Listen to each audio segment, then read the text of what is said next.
कृषी विभागाच्या आणि महाराष्ट्र लोकसेवा आयोगाच्या परीक्षा एकत्र आल्या कारणाने विद्यार्थ्यांमध्ये गोंधळ निर्माण झाल्याने त्यांनी काल पत्रकार भवन इथे एकत्र येत यावर चर्चा केली आहे। या संपूर्ण परिस्थिती संदर्भात विद्यार्थ्यांनी पत्रकारांशी संवाद साधत कृषी विभागाच्या राजपत्रित जागांसह इतर विभागाच्या 1000 जागांसाठी 25 ऑगस्टलाच परीक्षा घ्यावी अशी मागणी माध्यमांद्वारे केली आहे। सर, गेल्या 6 महिन्यापासून आम्ही पाठपुरावा करतोय आणि 258 जागा ज्या क्लास 1 क्लास 2 ऑफिसर्सच्या आहे ह्या आमच्या ॲड होणार होत्या आणि आम्ही 6 महिन्यापासून पाठपुरावा हा करतोय कारण गेल्या 6 वर्षापासून आम्ही शोषित घटकातले विद्यार्थी आहेत, जे आपण म्हणतो की कृषी क्षेत्रातले। आणि गोष्ट अशी आहे की आम्ही म्हणजे इतक्या प्रशासकीय याच्यातनं गेलोय, प्रक्रियेतनं गेलोय आम्ही, म्हणजे विधिमंडळात आमचा 11 जुलैला माननीय अभिमन्यू पवार सरांनी तारांकित प्रश्न लक्षवेधीमध्ये प्रश्न विचारला आहे। त्याला तारांकित प्रश्नांना उत्तर देताना मंत्री महोदयांनी सांगितलं की 258 जागेचा जो प्रस्ताव आहे हा आयोगाकडे आम्ही पाठवलेला आहे, परंतु त्या 258 जागा अजून ह्या 25 ऑगस्टच्या जे MPSC होणार आहे यामध्ये ॲड होताना दिसत नाही आहे आणि याच्यामुळे विद्यार्थ्यांमध्ये निराशेचं वातावरण आहे।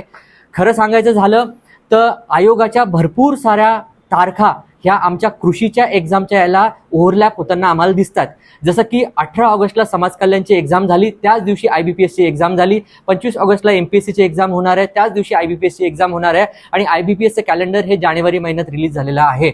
याच्यामुळे काय होतं की एक विद्यार्थी 2 परीक्षेला कसा बसणार, म्हणून काल 60% विद्यार्थ्यांची अनुपस्थिती तुम्ही परीक्षेला पाहायला बघितली असेल। काही लोक समाज कल्याणच्या परीक्षेला जातात, काही IBPS ला जातात आणि हे IBPS काय आहे, इंडियन बँकिंग पर्सनल सिस्टम जे आहेत IBPS थ्रू या आमच्या कृषी अधिकाऱ्यांच्या परीक्षा ज्या आहेत, जसं की प्रत्येक बँकेत आमचा लोन ऑफिसर्स असतो ज्याला फील्ड ऑफिसर्स म्हणतो, हे लोक ते परीक्षेसाठी असतात।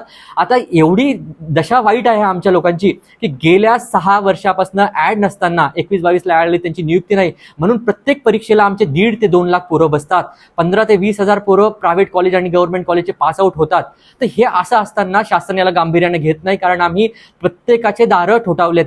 म्हणजे आम्ही अगदी आमदारापासून मंत्र्यापासून तर CM साहेबांच्या भेटी घेतल्यात आणि आता आम्ही हतबल झालेलो आहे। आम्ही शांततेच्या मार्गाने इथून पुढे आंदोलनाचा पवित्रा घेणार आहे। आणि दुसरी गोष्ट म्हणजे या पत्रकार परिषदेच्या यातनं, माझ्या सहकार्याच्या यातनं मी तुम्हाला सांगू इच्छितो की आम्ही शांततेनं अहिंसक मार्गाने हे आंदोलन चालू ठेवणार आहे, उपहासात्मकरित्या करणार आहे, कारण आम्ही शेतकऱ्याचे, कष्टकऱ्याचे, माथाडी कामगारांचे, मोलमजुरी करणारे लोकांचे पोरं आहेत।